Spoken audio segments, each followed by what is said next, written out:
Hi and hello everyone. In this video, I'll be discussing the previous year topics, particularly for INICET, upcoming INICET. And the frequently asked question in INICET is about adrenaline. The drug name is adrenaline. So let us analyze what are the questions that can come. Let us understand the concept about adrenaline. So the name is adrenaline. The name is adrenaline. Remember, adrenaline means all. It acts on all the receptors, sympathetic receptor. So what are the sympathetic receptors we know of? It can act on alpha 1, it can mainly act on beta 1, it can act on beta 2, and some actions on alpha 2 also, and very weak action on beta 3. So it can act on almost all the receptors, and the weakest action is on beta 3. So alpha 1, beta 2, alpha 2, and beta 3. And the weakest action is seen with beta 3. Okay, sir. Now the question is, if adrenaline can act on these receptor, what is the problem? Do we expect any problem? Yes. So alpha 1, it increases the vasoconstriction. So that will increase the total peripheral resistance, and that increases the diastolic blood pressure. So diastolic blood pressure can increase. So it can act on beta 1. It can increase the heart rate, and if it increases the heart rate, there is a chance of arrhythmias.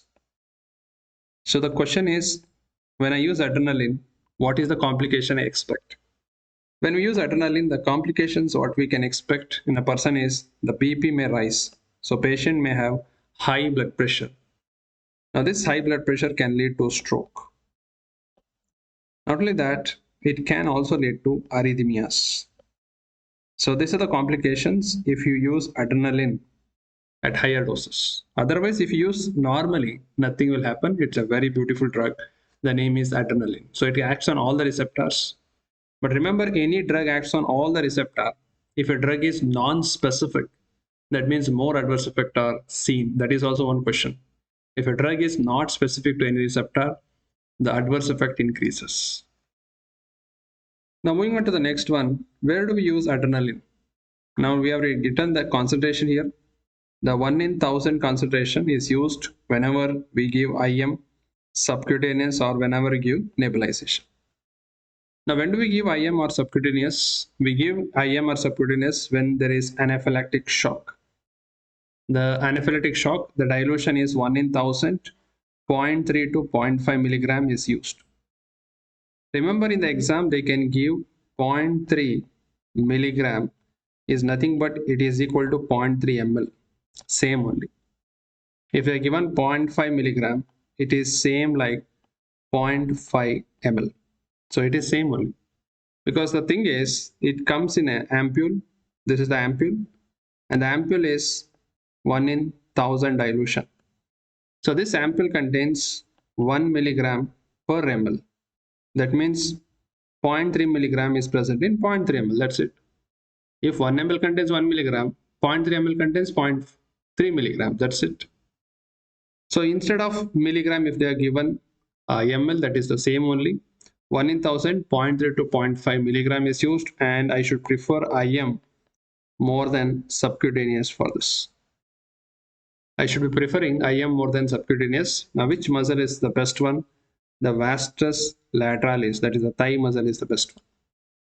Because they have done studies where they have found out that absorption from vastus lateralis is better. So that is going to be the best one. Now also we use another condition, this IM, that is a condition called angioedema. I think you have read about ACE inhibitors. ACE inhibitor can cause dreaded complication like angioedema. So how do you treat immediately? We use adrenaline, same dosages. Same adrenaline 1 in 1000, I can give it by nebulization to manage croup. Croup means acute laryngotracheobronchitis and also bronchospasm due to anaphylaxis. So anaphylaxis is due to histamine, and the physiological antagonist of histamine is adrenaline, which can reverse everything. So why it is used in bronchospasm due to anaphylaxis? Because adrenaline can act on beta 2 and cause bronchodilation.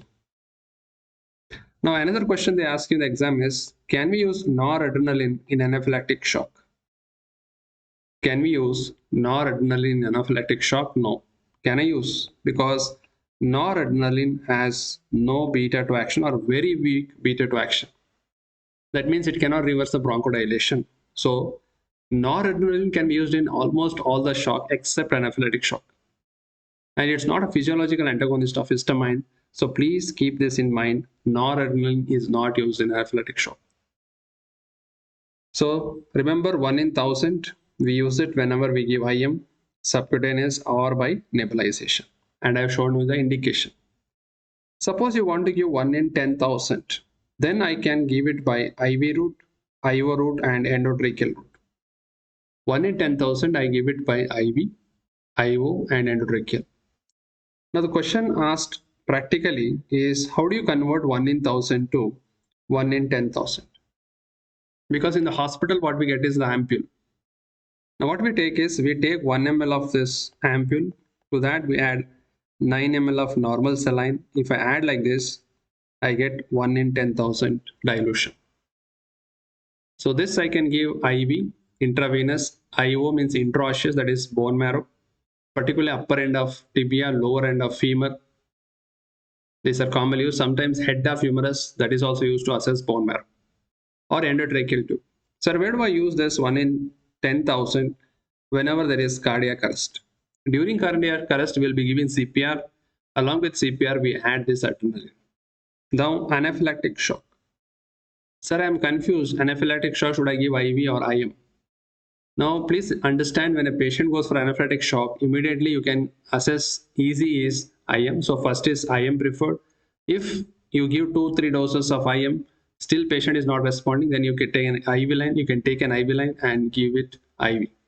But when you give IV, please remember it should be given in 1 in 10,000 dilution. Very, very important. Now, it can also be used if a person is having severe bradycardia. So, severe bradycardia, also you can use adrenaline IV and the dilution is 1 in 10,000. Coming to the next dilution, 1 in 50,000 to 1 in 2 lakh. This is given locally with local anesthesia like lignocaine. So, we give it with lignocaine or local anesthetic. Why we give it? Simple understanding is, suppose somebody had a cut on the finger or on the wrist. Now I don't want bleeding.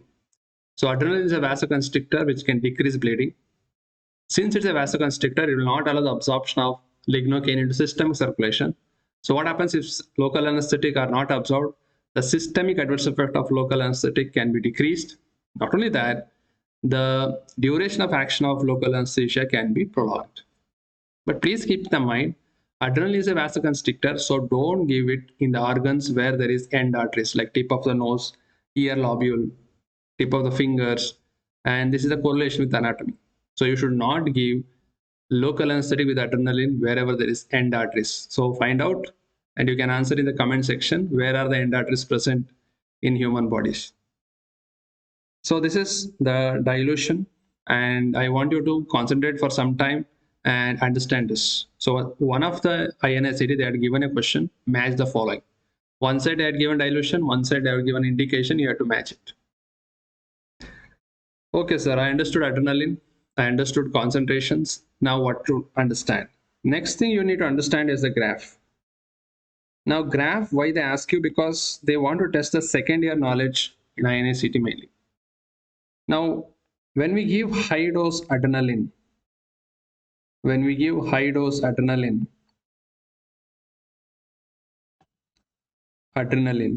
the dog and check what happens to the BP. Let us see what happens. Before that, I want to tell you, alpha 1 causes vasoconstriction and increase the BP, correct?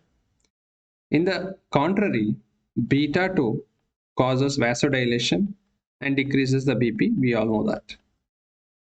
Alpha 1 vasoconstrictor, beta 2 vasodilator.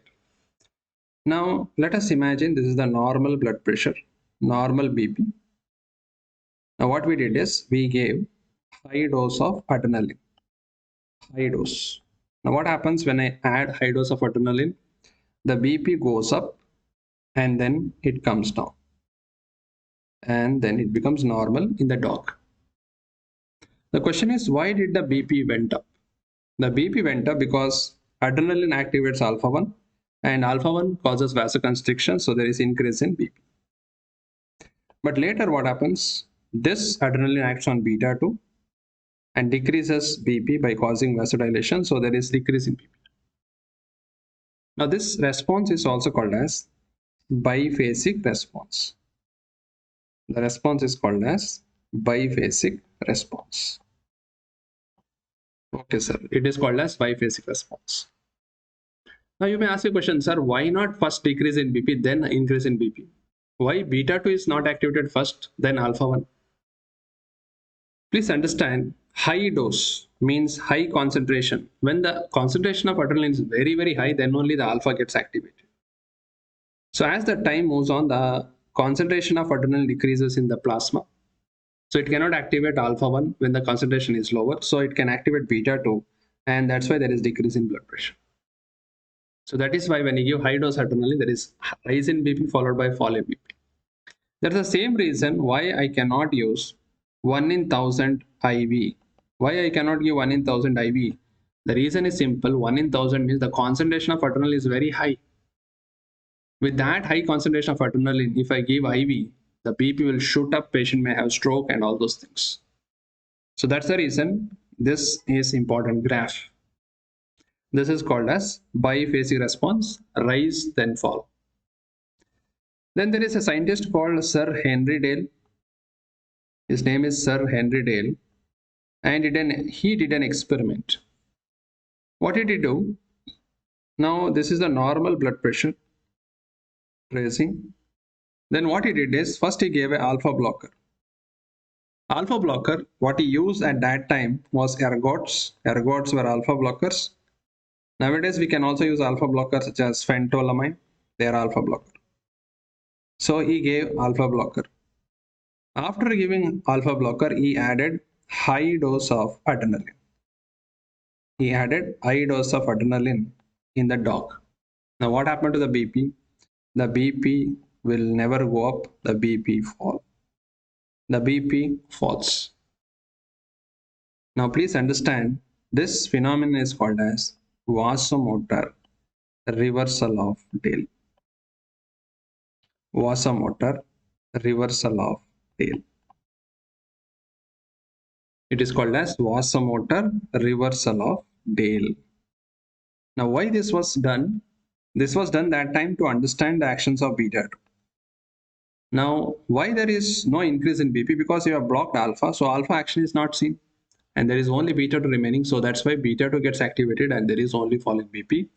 So alpha blocker followed by high dose adrenaline and fall in BP is called as vasomotor reversal of Dale. And that is done by Sir Henry Dale. That is also called as Dale's phenomenon. And that was done to discover beta 2 at that time. Okay, sir. One more graph I just want to tell you. Suppose this is the normal BP of the dog and somebody gave beta blocker, a non-selective beta blocker called propranolol. They gave propranolol and then they added high dose adrenaline. High dose adrenaline. So when they gave high dose adrenaline, now what happens? Beta is blocked. So the only receptor the adrenaline can act is alpha, so the BP shoots up. And it will never come down because beta 2 is blocked. The BP shoots up, it will never decrease only, it will be higher levels. Now why this is important, the third graph, is to understand a problem called pheochromocytoma. So pheochromocytoma, you all know it's a tumor of adrenal gland where there is excessive production of catecholamines. Catecholamines are mainly adrenaline, noradrenaline. That means in the body, adrenaline levels are very high. It mimics the high dose of adrenaline. Now, whenever a patient with pheochromocytoma comes to the hospital, how does he present with? He will present with headache, palpitations, and all those things. And when we check the BP is high, we diagnose as hypertension. So the BP is high. Now, the question is, if a person with a pheochromocytoma comes with high BP, should I give beta blocker like propranolol? No. What happens if I give propranolol? If I give propranolol in the beginning, the BP will shoot up, you may end up with stroke. So whenever you manage this type of hypertension, it is better you first block alpha, then you block beta. So first you have to give alpha blocker, then beta blocker. This is how we manage the hypertension in pheochromocytoma. Alpha blocker, then give beta blocker, but never give beta blocker first. So this is the understanding of three different graphs. Let me explain again. First, when we give high dose, there is rise and fall. That is biphasic response. Then vasomotor reversal of tail, we gave alpha blocker, then give high dose adrenaline, there is only fall in BP due to beta 2 action. I gave beta blocker, then gave high dose adrenaline, so the BP shoots up. Now, why should I know this? I should know this to understand how to manage pheochromocytoma. I have to give alpha blocker, then beta blocker, but not the vice versa. So once I have understood this, let us take up certain questions here. And patient was given 2 gram of ampicillin IV. After that, the person developed rash on the skin, hypertension, difficulty in breathing. This patient should be managed by. Now, ampicillin belongs to penicillin. Rash, hypertension, difficulty in breathing is anaphylaxis. And also hypertension will point towards shock. So I have to give adrenaline. I told you it is 0.3 to 0.5 ml, 1 in 1000 by IM route. So the first option, 0.5 ml, 1 in 1000 adrenaline by IM route. This sounds correct. 0.5 ml, 1 in 1000 adrenaline by IV. We never give IV 1 in 1000 because BP shoots up.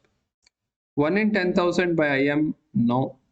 1 in 1000 by IV, no. So the answer will be A, option A. Let me take one more PYQ. A 32-year-old patient had anaphylactic shock and was given injection adrenaline 1 in 1000 by IM route. The actions of histamine are antagonized by adrenaline. This type of antagonism is called. Okay, I'll just shorten this question for you. Now please understand this antagonism is physiological antagonism. Physiological means the receptors are different. Histamine action H1, adrenaline action on its own receptor. So the action should be opposite. So whatever histamine actions are there, bronchoconstriction, is reversed by adrenaline bronchodilation. So this type of antagonism is physiological antagonism. So please study this antagonism in general pharma.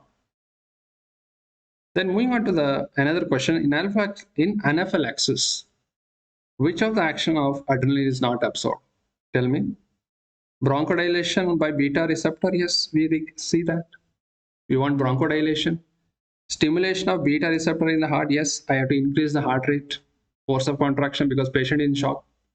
Action on blood vessels by alpha receptor, yes. I want the blood vessel to constrict and I want to increase the BP. Action on presynaptic alpha receptor, this is not seen. So adrenaline can act on alpha 2, but here I told you it's very lesser action. Presynaptic alpha 2 cannot be stimulated because if you stimulate presynaptic alpha 2, where is it located? Here.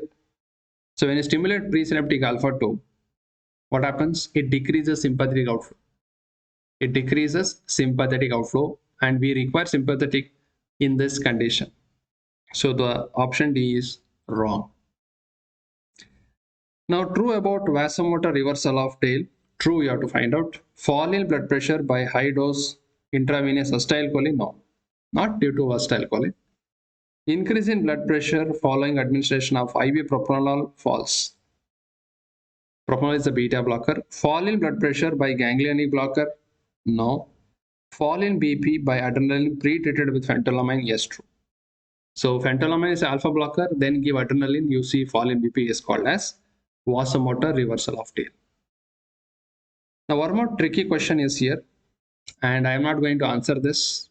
I am leaving this for you to answer in the comment section. In animal model, how will you show vasomotor reversal of tail?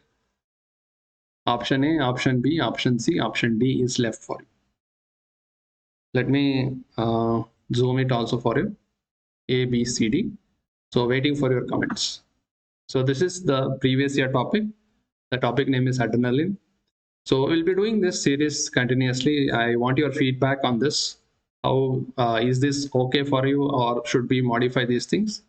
Depending on that, we'll prepare for INICET. And also, almost in October end, we'll have a last resort revision or last minute revision program for INICET. Okay, so that's it from this previous year topic, adrenaline. Thank you all. Hope you enjoyed. If you have enjoyed, please like the video, share to your friends, and subscribe to the channel. Thank you all. Thank you.